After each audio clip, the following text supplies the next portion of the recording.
honest, we all knew what the L in PTCGL stood for this whole time. That's kind of funny, actually.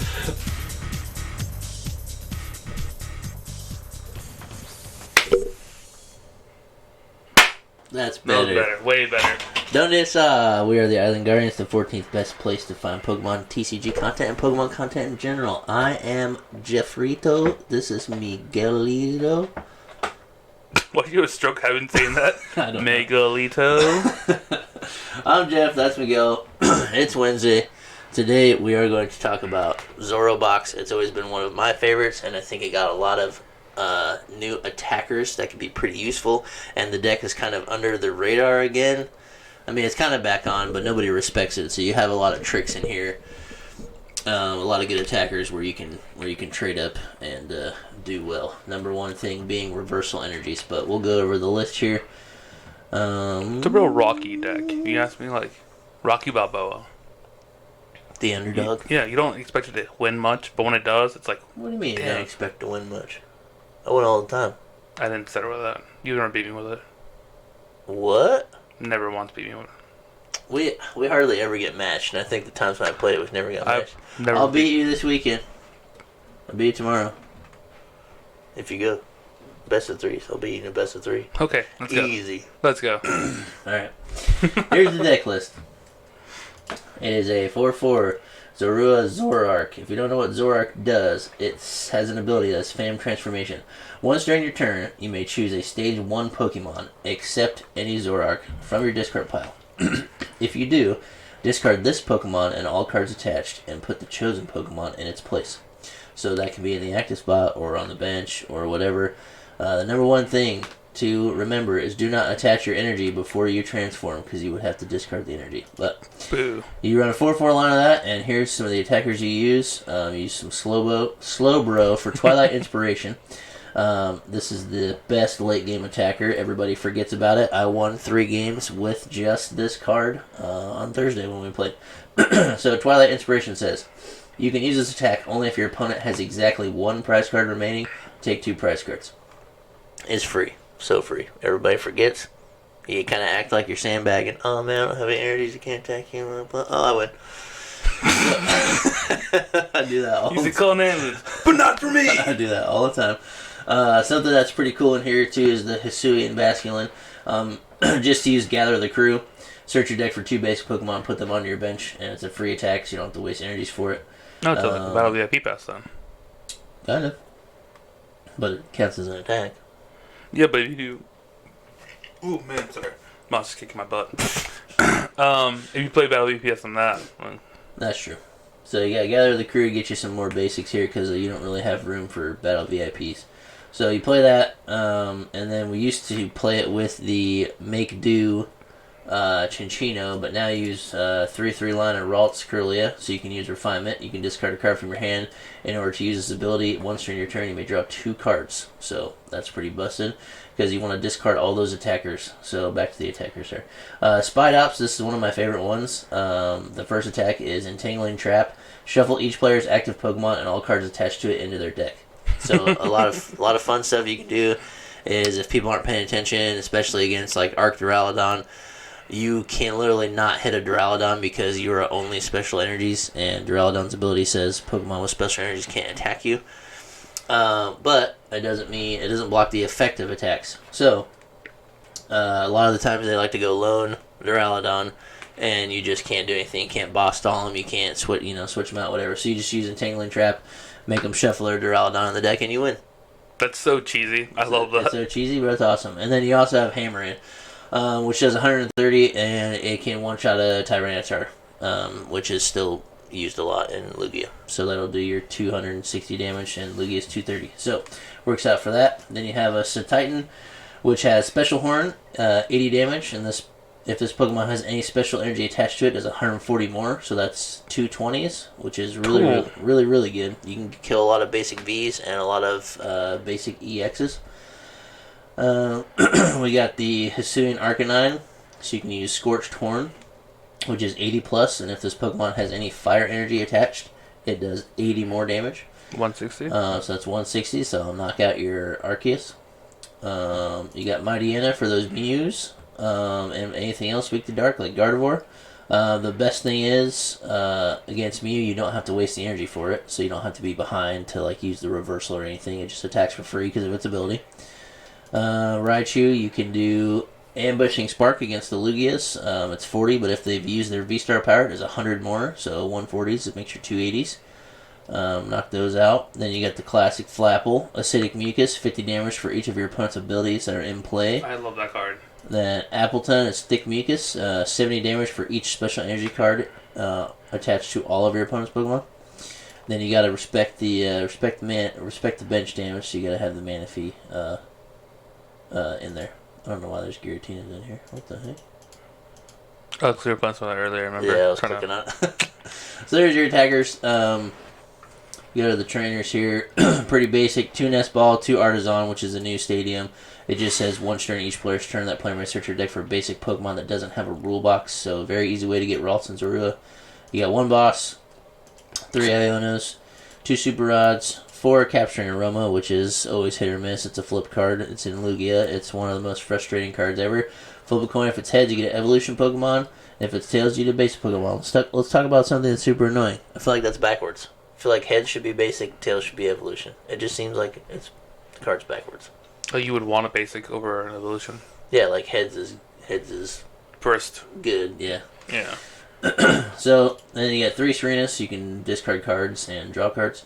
Worker, because you can kind of get bodied by a few stadiums, and it's nice to discard other stadiums. So, and it's a draw 3. And you get 4 level balls and 3 ultra balls. So I saw that you have the Serenas in there, and before you used to have that fire Pokemon. What was it called? Braixen. Braixen, yeah. And everything took it out and stuff. There's no grass attackers, I don't think. Yeah. That's like relevant, and you need to have them all played to make the damage higher. Which is and like, what, the max is 240. But you can hit 220 with the Cetitan, and the extra 20 damage doesn't really seem like... Tyranitar's 230, but you got Spidops. I couldn't really think of any reason to... Potentially hit 240, to play it. and you want to play 3 of those. So it opens up more space. Yeah. Okay. Just wondering. And then the energy, so how it all works is usually with reversal energies, and so this will kind of help clear up how you can have a fire on Arcanine and all that kind of stuff. So if you are behind in prizes and you have this card attached to an evolution Pokemon that doesn't have a rule box, this card provides every type of energy but provides 3 at a time. So that's how you can get the double fight and 1 fire for Arcanine to do the bonus damage. So it fits your stipulation there. So, and it's not very hard to get behind, and you pretty much want to trade for 2 prizes anyway. So when they take the first knockout, which your opponent's usually going to, because you're either going to have Basculin up there or Zorua up there, because you want to keep your Ralts alive a little longer so you can use Refinement. And then so you instantly get put behind, and therefore your energies are turned on. So you got 4 of those. The 1 gift is nice because you have a couple attackers like Flapple and Appletun that attack for just 1 energy. And if this is attached, then you can draw up to 7 when it gets knocked out. And something that's also pretty busted is there's no good ways to switch in the deck either.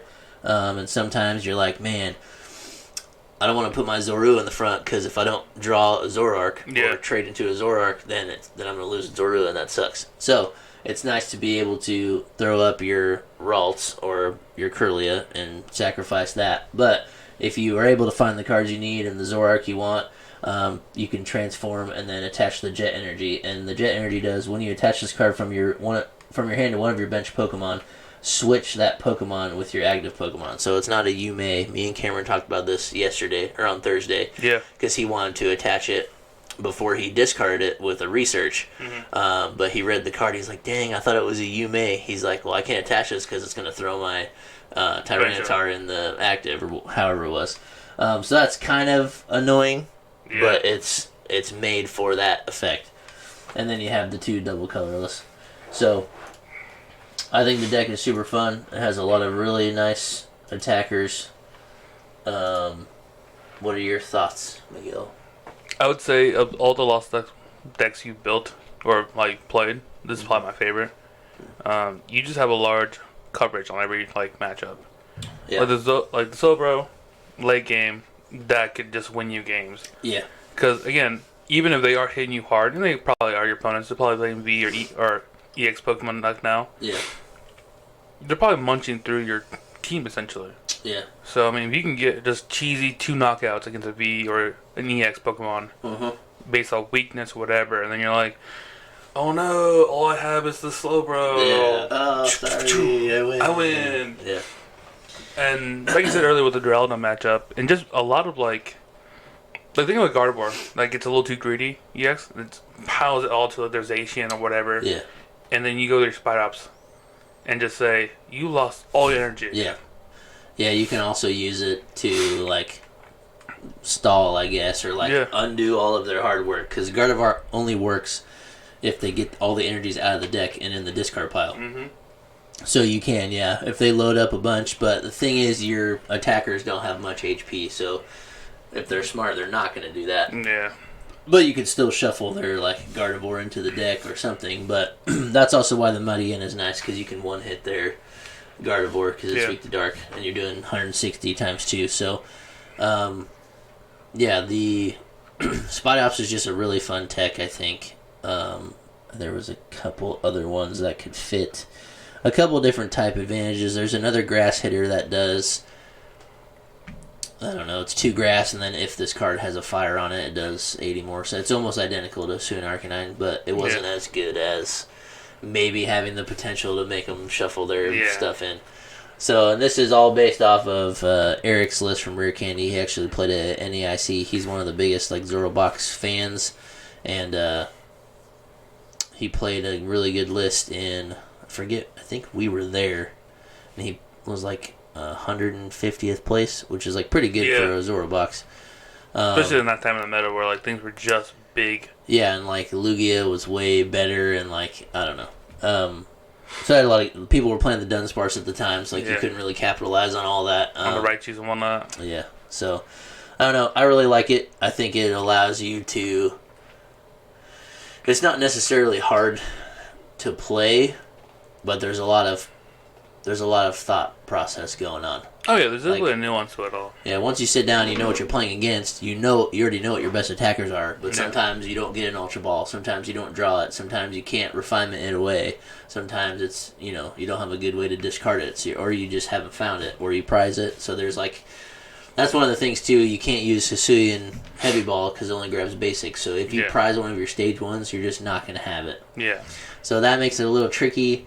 And you do want to be behind for like your stuff to work, but you also have to draw the prize cards, or you're having a bad time. So the only thing that it really takes a big L to is Lost Box is just tricky.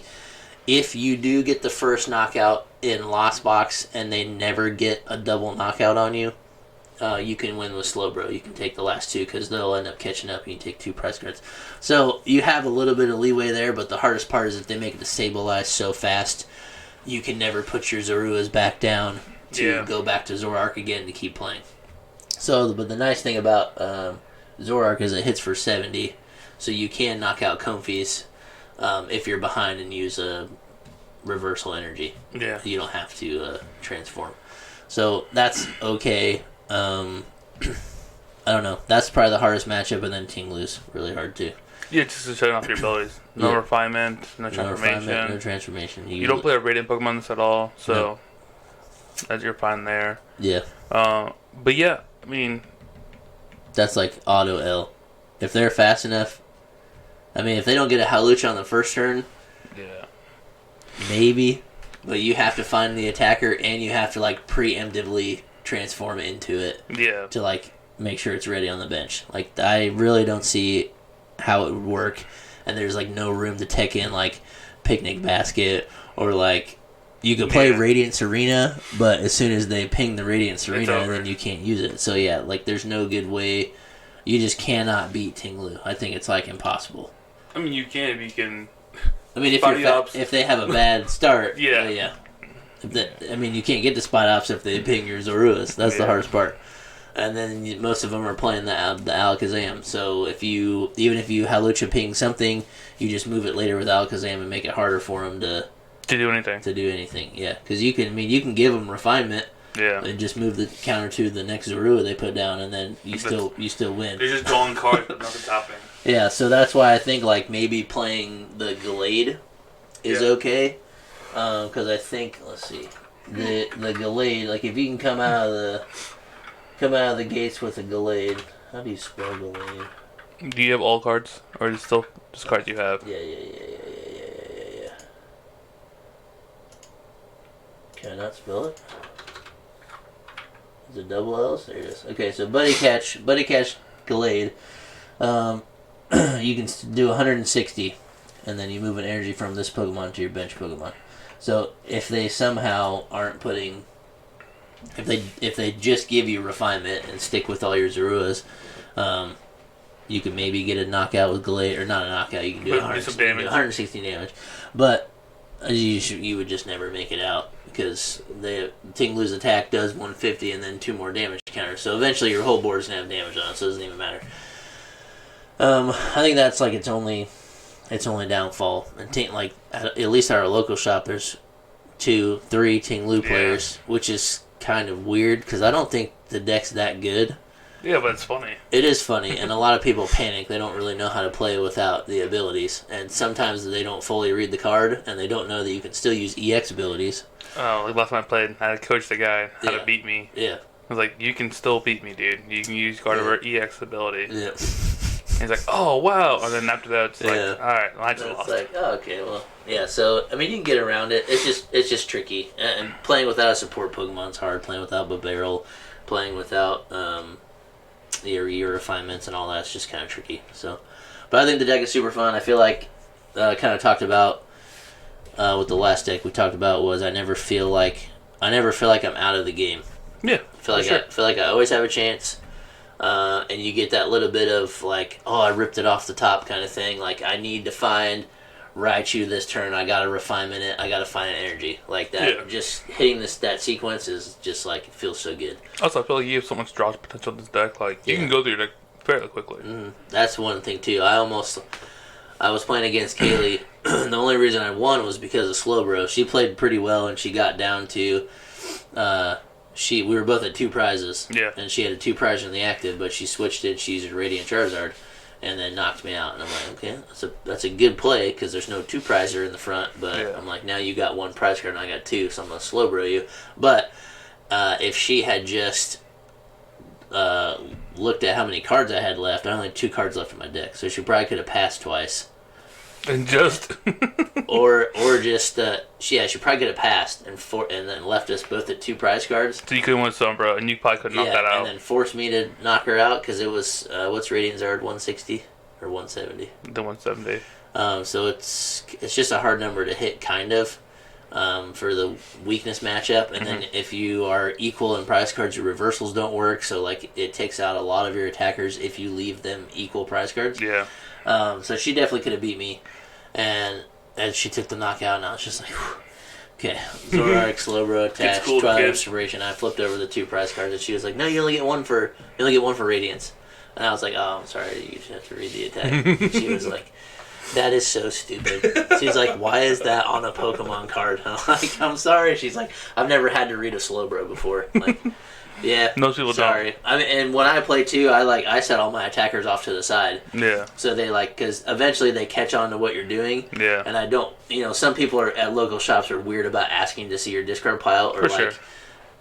It's not that competitive, but you still need information to make the right choice. So I make 2 discard piles and I set them all off to the side so at least that they can visibly read them. Or see them, and then they can say, "Oh, can I read that one?" And then I'll show them. I don't, you have to show them. I can't just hide them. So, Zorobox super fun. I used to play it a lot, and it kind of died. Things were just too fast, and we lost twin energies for a while, and we lost captures. Yeah. So you're really just down to double turbos, and it never felt good, and there was no good way to play it. So now that we have reversals and gifts. And Jet Energy's back. You got a lot of options now, so I feel like it's pretty good. It's definitely a deck you can just sit down and probably always have fun. Oh, for sure. Eric of Rare Candy played it at NAIC. I didn't see what he placed, but He loves the deck so much. He played it at the largest tournament in history. Yeah. I would say overall, if you're new to Pokemon, trying to find a deck to play, this is definitely a deck to consider. It's not that expensive as far as I know. Maybe like $20-$30 to build altogether. Yeah, it's super cheap. It gives you a lot of abilities to play with. It gives you evolutions. It gives you, situations where you have to know your matchups just a bit. Yeah. It makes you think a little bit more than, like, I would say you could compare it to Unity Wings, right? It's just as cheap of a deck. You also throw your cards away to draw cards, and you want the whole thing is having the attackers in the discard pile, right? That's basically the same as Zoroark, even though you switch into them. It's the same, same way.